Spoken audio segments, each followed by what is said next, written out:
你们不必多费口舌，因为我才是这场游戏的裁判。你们只可以选择继续玩下去。你在干什么呀？我觉得有点奇怪。什么事啊？吴天在出题的时候手里面拿着一张纸条，而且在念上面的字，这能证明什么？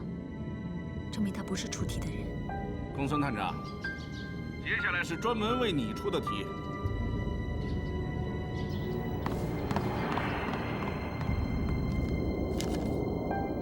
1月1日，3个星期，72小时，也是1个小时之内，你要给我答案。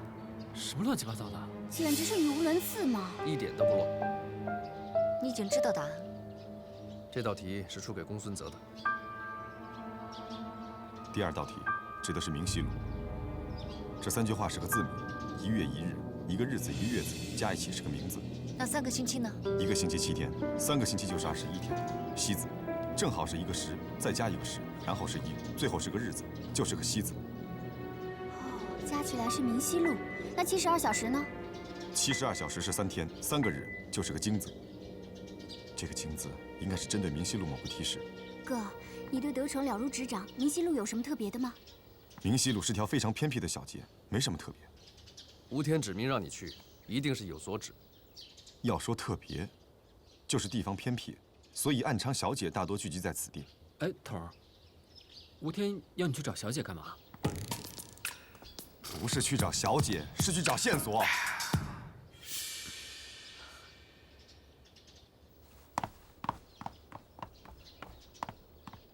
这里就拜托你了。放心。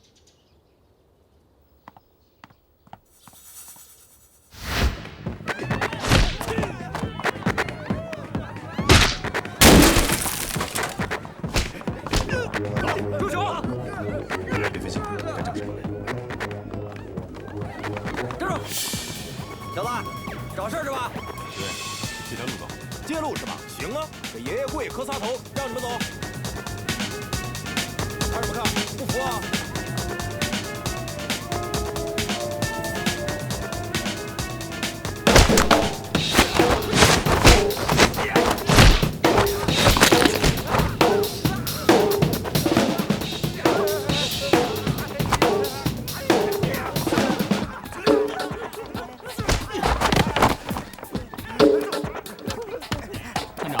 是不是太冲动了？不，忍无可忍就无需再忍。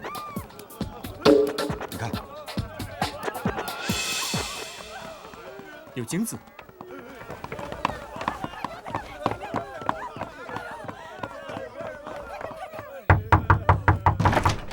里边查案，怎么敲门敲半天你才开门啊？啊？出什么事了？大白天的关什么门？外面乱，所以才关门的。店里都住这些什么客人？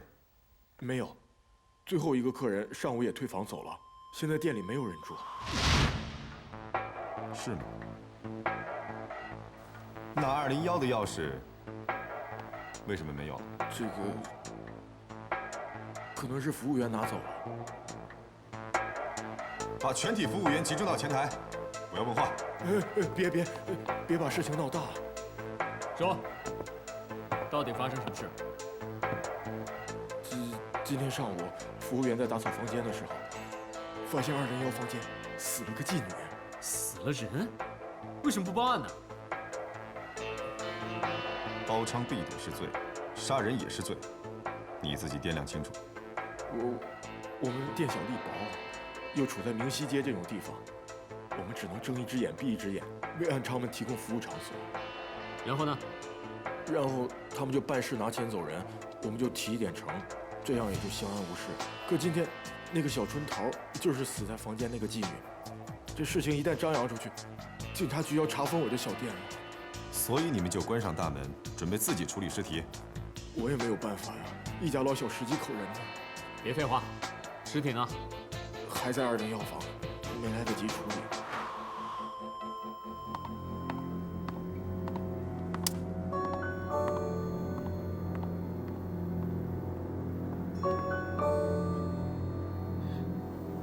你们呢，都是禽兽啊！说什么呢？再说一遍。好，我再说一遍，我说错了，你们这帮禽兽不如的东西！刚才那个场面多么的血腥啊！这些太太们都吓尿裤子了。你没有娘啊，没有姊妹呀，做贼了不起呀！做贼就不让人上厕所了啊！我现在就要上厕所，你们大不了把我崩了，来呀，崩我，崩我，来！上厕所就上厕所嘛，你骂什么人呢？走走走走走，差不多。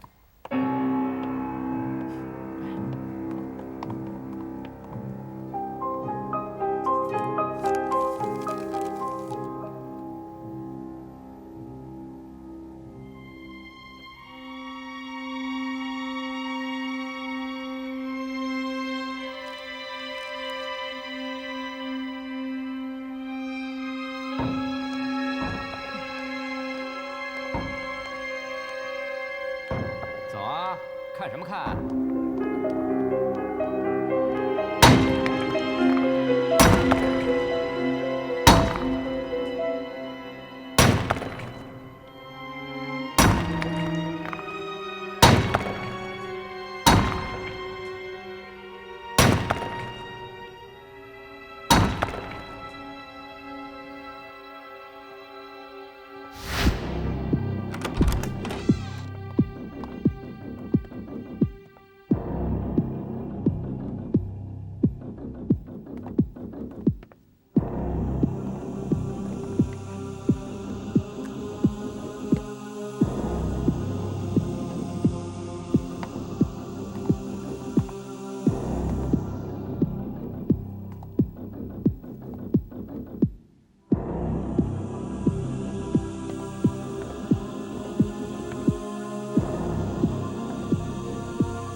死者头部遭受钝器重击，而且是受死级的，凶手应该是那个。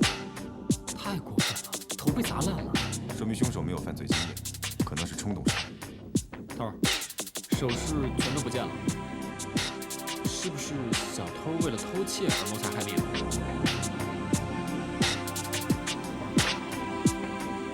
你再仔细看看，死者倒在梳妆台前，胸前竟有墨水，右手还死死捏着一张纸的一角。写东西？对，死者被杀时应该正在写什么东西。写什么？凶手趁死者写东西时对其起身，然后将他写的纸条拿走。由此可以推断，偷盗财物是假象啊！对。但是孤证不能成立，进一步的证据在他耳朵上。耳环还在。没错，虽然首饰盒里的珠宝不见了，但是死者佩戴的蓝宝石耳环还在。如果凶手真的是为了谋财的话，那么他绝对不会放过这么贵重的珠宝。要命啊！凶手的目的到底是什么啊？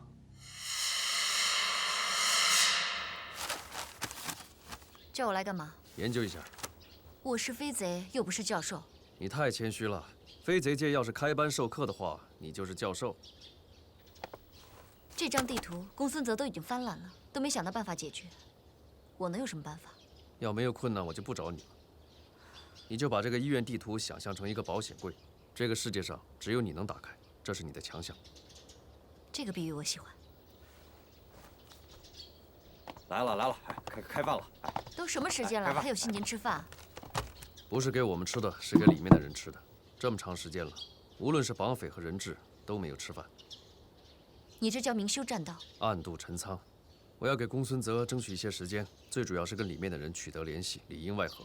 老马、老王，跟我来。哎，就靠这些馒头稀饭啊？当然。老马、老王，你们要是警察的话，就拿出一点警察的胆色来。走，谁怕谁呀？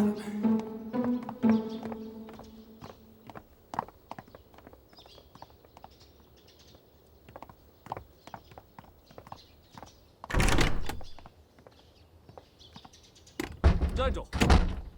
再走我就开枪了。我是来送饭的。你少来这一套。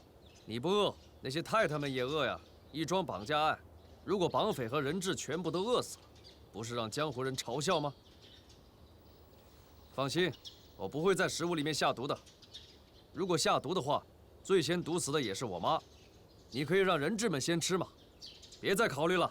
再考虑的话，饭都凉了。好，他们俩可以进去，但你不可以进去。没问题啊。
饿死了。来，怎么都是水？给点米吧。来，再来点，再来。多拿一个啊，不够吃啊，饿死了。给。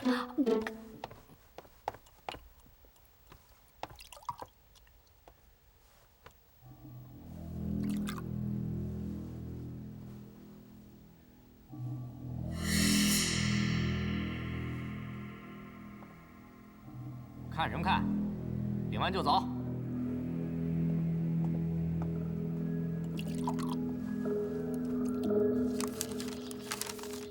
这个是胡法医悄悄塞给我的。1月1日3个星期72个小时，这不就是吴天的第2道题吗？不会，这应该是 Sherry 给我们的重要线索。那能有啥用啊？是啊，Sherry 姐干嘛传出一个我们大家都知道的信息呢？这不是信息，而是纸条本身。纸条本身？没错，这上面有工工整整的13个字，都是分开写的。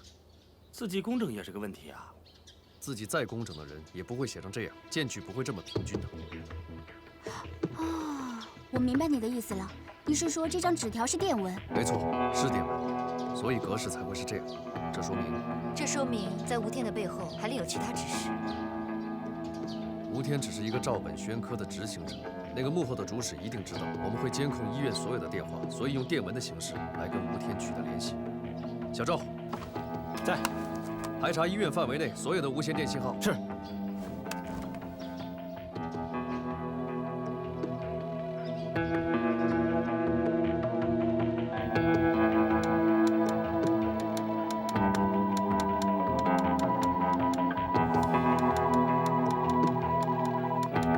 截获了，截获了。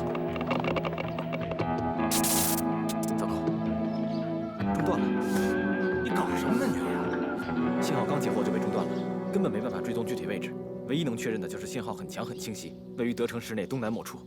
没有办法再追踪了吗？问过小 Q 了，现在的技术手段根本就不行。不管怎么样，这算是一个好消息。这个神秘的信号至少说明吴天背后是另有高人的。可是这样一来，吴天劫持人质的目的不就更加难以琢磨了？时间，我们现在需要的是时间。可是现在我们没有足够的时间了。第3点还有不到半个小时。哎呀，我哥那边怎么一点消息都没有啊？小春桃今天接的什么客人？有印象吗？那没有，他们接客店里从来不过问的，别说客人的姓名，连模样都很少见。天天从你店里进进出出的，怎么可能？这是我们这一行的规矩，旅馆都是开侧门的，为嫖客们提供方便。一来呢，嫖客们不想被人看到；二来呢，我们也不想看到。知道的多，是非多。那小春桃有没有跟你提起过哪位客人？这倒有一个。前一阵子小春桃欠我房租，我去向她讨要，她非常生气。她在我面前炫耀说，她有一个非常有权势的客人，对她非常好，出手很大方的。头儿，有发现，床底下有东西。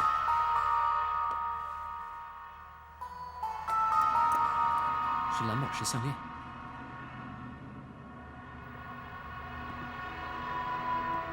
从现场的情况来看，小春桃应该是在垂死挣扎的时候，将这条项链拉断，然后踢到床底下去的。怎么看出来的？第一，大床底下非常干净，几乎没有灰尘，证明服务员经常打扫床下。如果有什么东西不慎掉进去，会很快被清理出来。第二，项链掉落的位置离床边很远，这样的距离不可能是偶然掉落，肯定是被故意踢进去的。第三，项链这里的断口很干净，证明断了没有多久。小春桃把这么贵重的项链踢到床底下，是为了要藏起来，不让凶手拿走。如果他是故意这样做的话，那项链一定是一个很重要的线索。还行，你小子有长进。可问题是，他怎么能帮我们在这么短的时间内找到凶手啊？你不觉得这条项链很眼熟吗？眼熟？什么意思啊？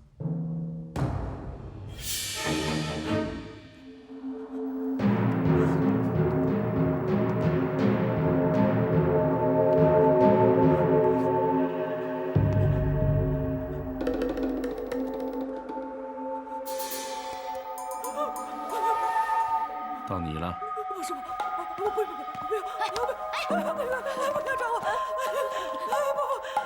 不要找我！求求你了！不要找我！不是我！不要找我！求求你了！求求你了！不要找我！来，你看，这是我刚找到的10年前的医院地图，看跟现在有什么不同？在这儿。对，在10年前地图上有这么一间地下室，但是现在的并没有。这确实是个疑点。所以，我们要找市政工程和医院后勤的人来问问。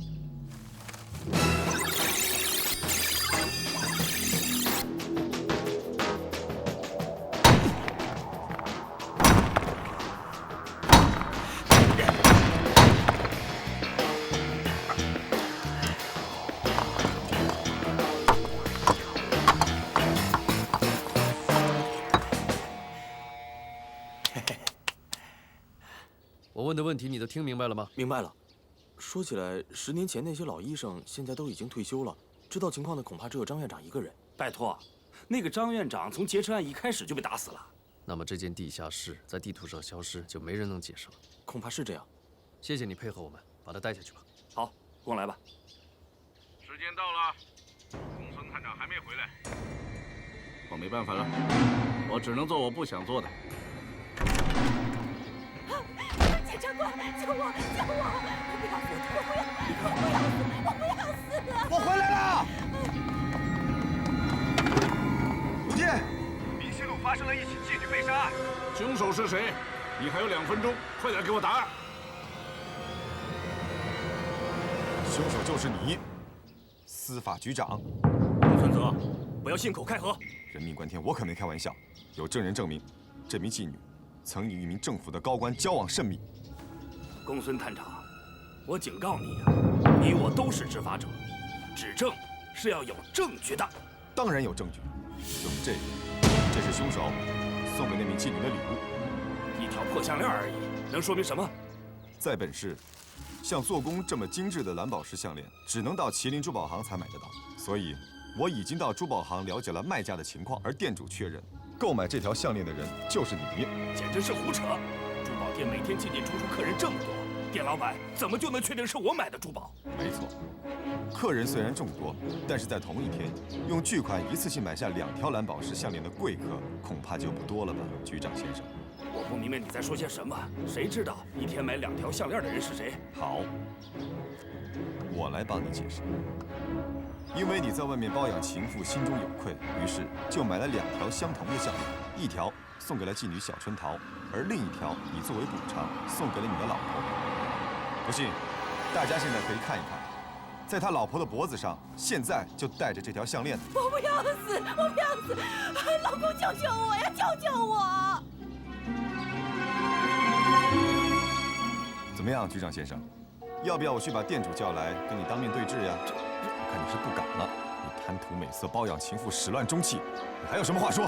不，我没有始乱终弃，都是那个该死的女人逼我的。她不老老实实的做小，还非逼我离婚，还逼着我写这个字据。3天之内不答应她的条件，她就要上门找我的老婆呀。所以你就把她杀了？对，我把她杀了，我的前途就完了。你承认就好，但是不管出于什么原因，杀人就是犯罪。身为执法者，你应该比谁都清楚。探长，展超电话。局长先生，其实我并没有去珠宝行，是展超在负责调查蓝宝石项链的真正买主是谁。现在他打电话过来要向我报告结果，但是我觉得没有这个必要，因为现在大家都已经知道答案了。想不到你也会使诈了。没办法，时间紧迫，我只能赌一赌。让爷，走吧。我不要死啊！吴天，你的第2题已经解开了。你丈夫当年判了我无期徒刑，今天我判了他死刑，你现在可以走了。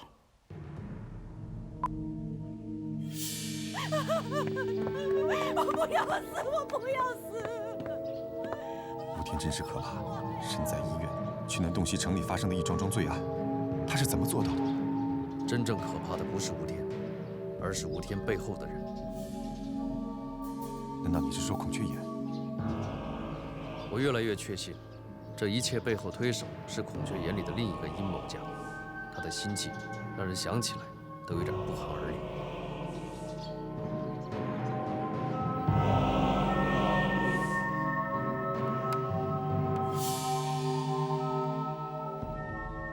开机，和英超联络。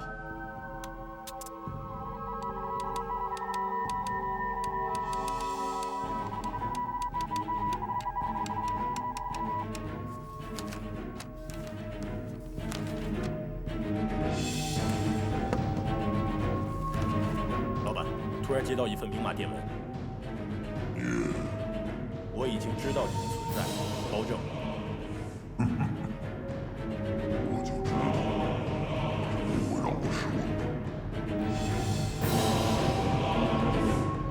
检察官，按照您的指示，我只要一发现那个神秘电台开始行动，就按照您交代的内容发出了电文。哎，你们在搞什么名堂？有人向我们发报。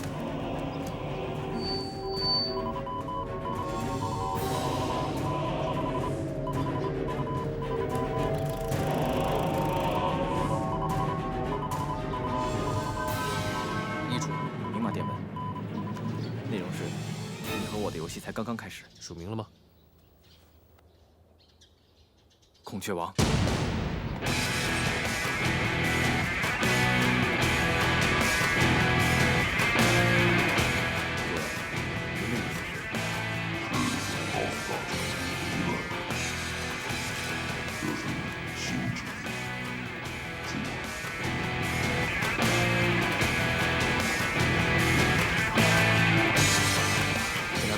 截获了孔雀的电台对人属发出的密码电文。依主任，加密了，但是可以确定孔雀的电台方向在东南。完了！啊，这下子可完了！这孔雀王要是一回来，那咱们可就真没好日子过了。哎，孔雀王不是都失踪10年了，会不会是假冒的？不会。种种迹象表明，孔雀王真的回来了，他在向 DBI 发起挑战。既然孔雀王回来了，那么我和他算总账的时候也就到了。这次绝不会再让他跑掉。值得注意的是，孔雀王此时此刻出现很蹊跷。包大哥，你这话怎么说呀？我们现在可以确定，医院的劫持事件是孔雀王在幕后一手策划的。那么吴天此次行动的目的就不会像他说的那么简单，他一定是另有所图的。这个吴天除了想整我们之外，还有什么烂主意啊？暂时还不知道。吴天看似是在对警察进行报复，可是我总觉得他是在拖延时间，这其中一定是有文章的。其实大家都是见过世面的人，何必多愁善感？现在都给我听好了，第3道生死谜题即将开始。我的题目是第4张明信片。什么明信片啊？什么第4张？没头没脑的。吴天到底在搞什么名堂？其实这第3道题早在几天前就邮寄到包检察官的手上了。没错，他说的东西在我手上。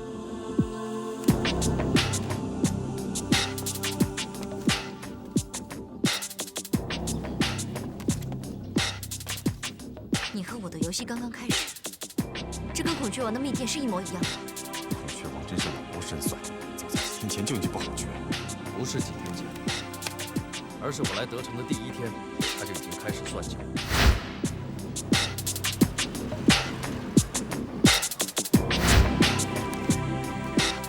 对了，有你一张明信片。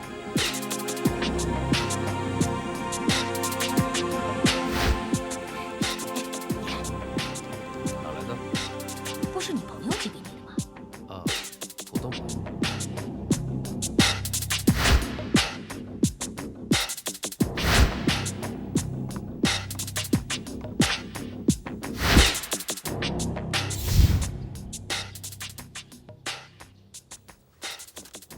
哇，还有这么多！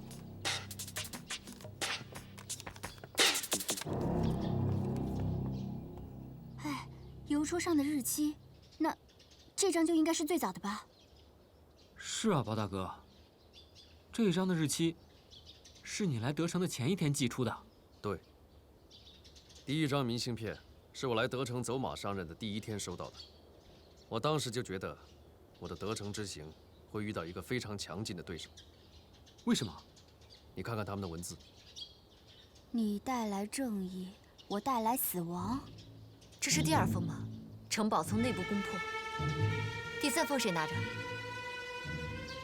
注意长头发的人。写诗啊，高深莫测。保证，这是密码吗？其实重要的不是文字，而是明信片上的照片。照片也没什么特别的呀，不都是德城的风光吗？不对，你那是第一封，看看上面的照片是什么？世贸大厦啊。这不是铡美案赵小曼坠楼的地方吗？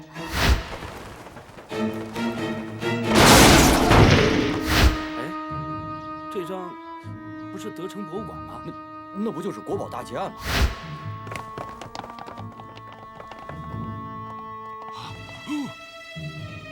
我的天哪，这是这么回事？啊，那第3张呢？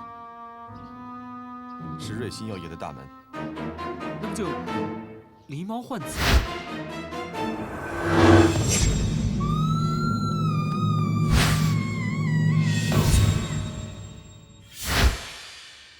这也太巧了吧！这不是巧合，而是规律。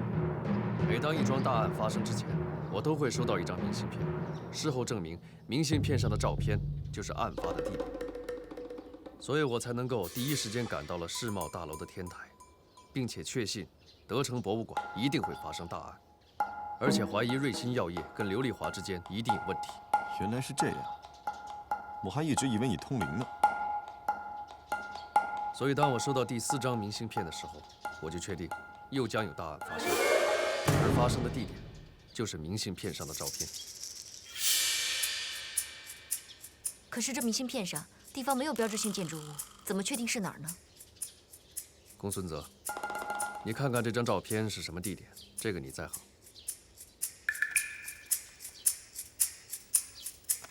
白墙青瓦，门口有电线杆，是七宝路。七宝路。我有个好消息要告诉2位，这第3题是出给公孙探长和包大人一起解答，因为这道题在人质的筹码上也是2个人，所以说我这个人是非常之公平。我自己来，别碰我们！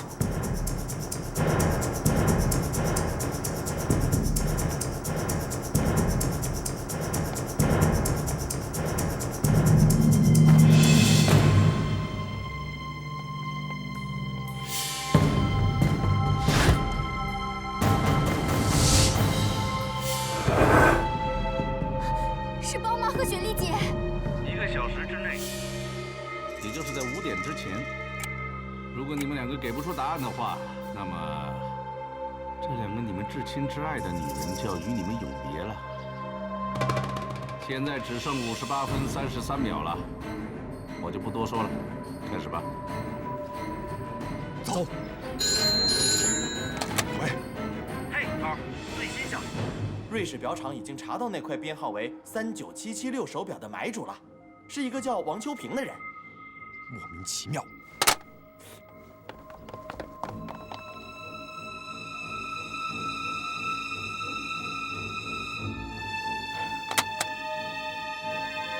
好吧，我就知道。展超，你不能去。为什么？你必须留守医院，负责监控无鼠的情况，以免发生变故。这就花了我10秒钟时间。小二命啊！找到以前跟医院相关的人。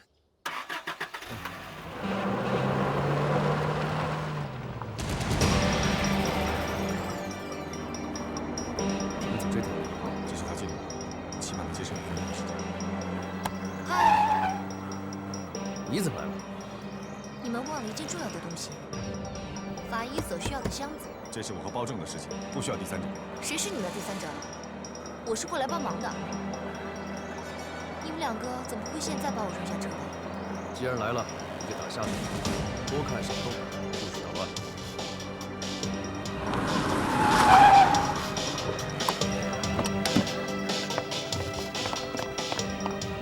就是这里。我说了，不会有错。我来。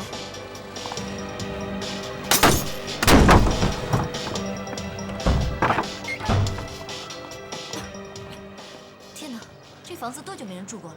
地上的灰都有几英寸厚，还不到半英寸，别夸张。至少有300年没人住过。准确的说，应该是10年没人住过。你不就是看到报纸上的日期了吗？看家具和地面上落的灰尘，尤其是报纸上落的灰尘，应该是10年前的。哇，屋主离开的日期真的是10年前的11月30号。11月30号，10年前的这个日子，正是我哥遇害的日子。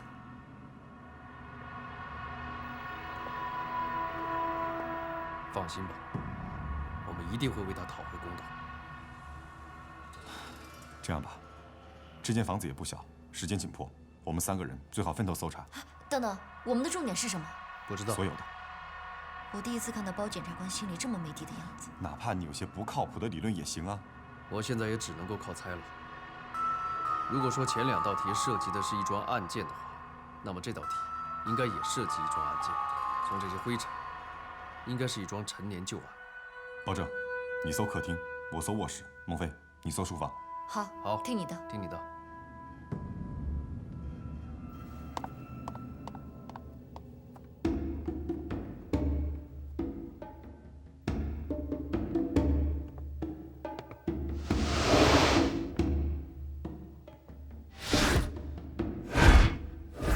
报账，快来卧室。还当真有尸体？你认为死者是房主还是来客？都有可能。死者是背后中弹，击中心脏，一枪毙命，凶手是个行家。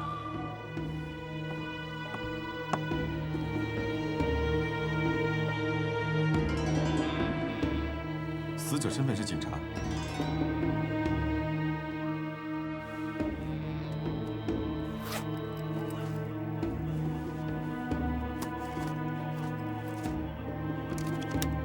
是10年前11月30日晚的球票，票还没撕过。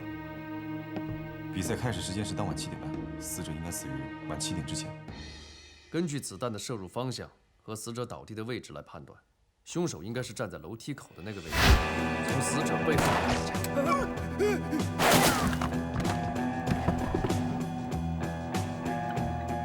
看来凶手是房主，而死者是一位来访的不速之客。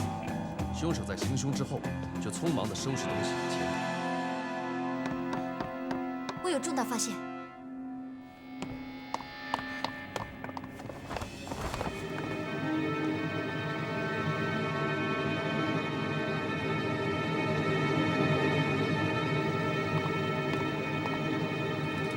是你哥哥公孙亮，终于找到他。这所房子的主人，正是炸死我哥哥的凶手。你凭什么这么说？就凭这张照片吗？因为我哥哥当年就是被炸弹炸死的。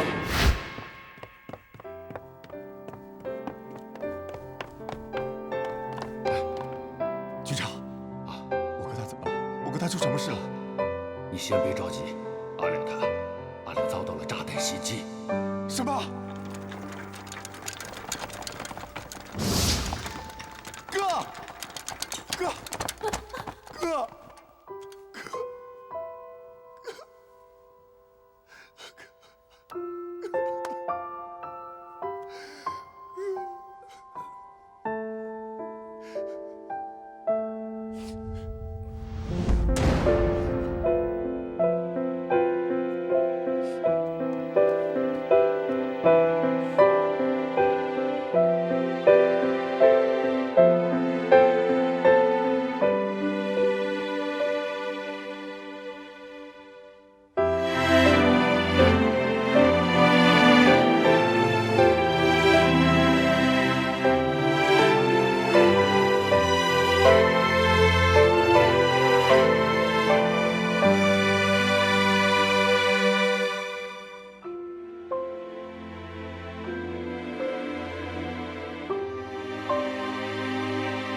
就是让我们找出当年的凶手，可是时间已经过去这么久，我们从何查起呢？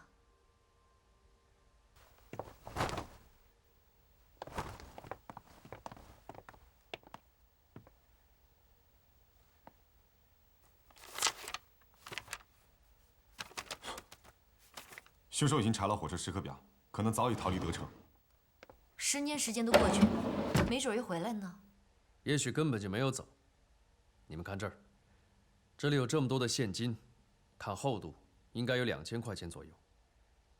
一个要出远门的人，是不可能不带现金走的，所以，这个火车时刻表根本就是凶手的障眼法，让人误以为他要远逃，其实这个混蛋根本就在德城。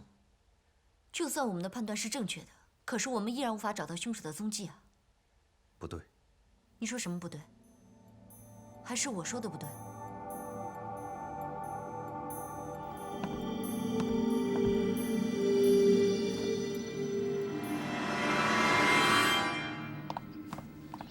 哎，小赵。不，薇安小姐，我不能接受采访啊。谁要采访你啊？展超呢？啊，那边。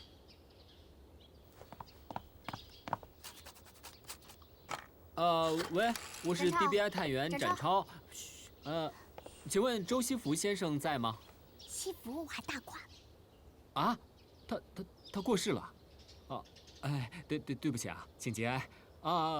不好意思啊，拜拜。包大哥走的时候吩咐我说，一定要弄清楚医院里凭空消失的地下室是怎么回事，所以我在联络医院里所有的老人呢，打听情况。你看，医院的花名册都快被我翻烂了。你这个样子是不行的，哪有像你这么直接问问题的呀？当然什么都问不出来了。要不这样吧，你呢来核实他们的联系方式，我来帮你打电话问问题，好不好？啊，薇薇，打电话了，快！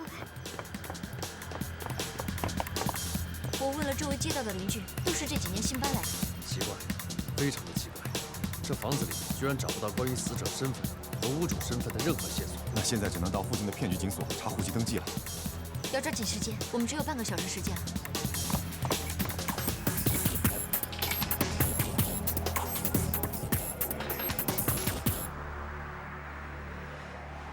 怎么办？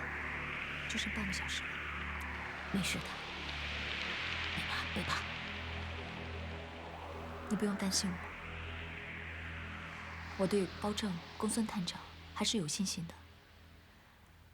他们两个，要么相互拯救，要么相互摧毁。但是这一次，他们两个人联手，肯定能化险为夷的。你对他们俩挺了解的呀，啊？哎呀，其实雪莉呀，你真是个好姑娘，包妈挺喜欢你的。现在我们两个人呢，都在生死边缘上了，能不能活过这5分钟，还不好说。你能不能在包妈临死之前，让我死个明白，说句交心话，交个心？您一向心直口快，您想问什么就问吧。我说了啊，我那个儿子和公公，你喜欢谁更多一点啊？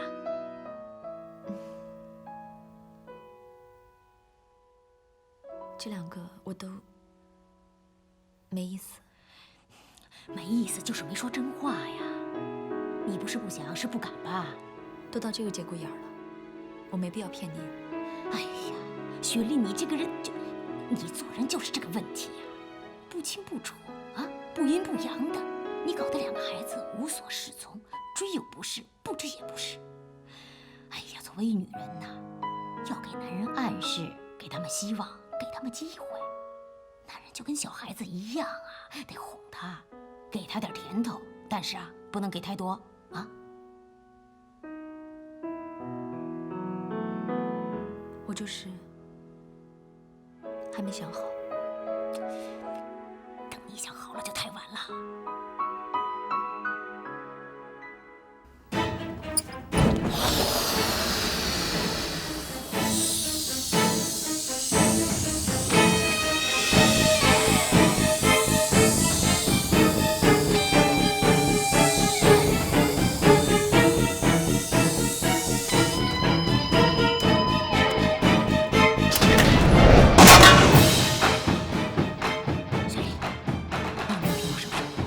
这是什么声音？好像是金属撞击地板的声音。你说那几只老